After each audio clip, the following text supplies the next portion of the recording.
আমাদের রাষ্ট্র নির্বাচন কিন্তু কালকে অনুষ্ঠিত হচ্ছে। এর জন্য কিন্তু পুরো ক্যাম্পাস কিন্তু জমজমাট। আমাদের কিন্তু প্রত্যেকটা জায়গায় কিন্তু এখন হচ্ছে আমাদের যে উৎসব সেটা কিন্তু লেগেছে। এর পাশাপাশি আমাদের ভোটাররা কিন্তু সবথেকে বেশি ব্যস্ত সময়ের মধ্যে যাচ্ছে।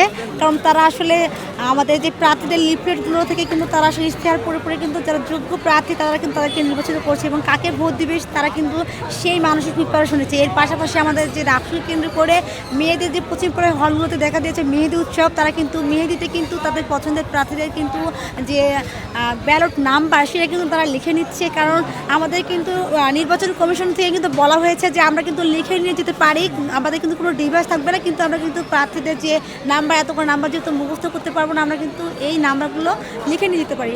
তারই কিন্তু ধারাবাহিকতায় আমরা কিন্তু হাতে মেহেদি দিয়ে কিন্তু আমরা হচ্ছে সবাই ডিজাইন করছি। এর পাশাপাশি রাকসু মুবারক বলে আমাদের যে নতুন একটা থিম দেখা দিচ্ছে যে রাকসু মুবারক, আমাদের এই রাকসুর আমেজটা যেন মানে সর্বস্তরে ছড়িয়ে যায়, এটাই আসলে সবথেকে বড় কথা। আর একটা ব্যাপার যে প্রশাসন কিন্তু আমাদের যে রাকসুকে কেন্দ্র করে 2300 পুলিশ সদস্য কিন্তু বিভিন্ন পয়েন্টে কিন্তু মোতায়েন করেছে। আমরা চাচ্ছি যে একটা সুষ্ঠু পরিবেশ, উৎসব মুখর পরিবেশে, আমেজ উৎসবপূর্ণ পরিবেশে রাকসুর নির্বাচন সেটা অনুষ্ঠিত হোক এবং আমাদের ভোটার যারা তারা আসলে যোগ্যতার ভিত্তিতে যেই পদে মানে বিপরীতে যোগ্য সেই পদের যোগ্যতা অনুযায়ী তারা কিন্তু তাদের ভোটাধিকার প্রয়োগ করুক এবং যোগ্য নেতৃত্ব, যোগ্য প্রতিনিধি তারা নির্বাচন করুক।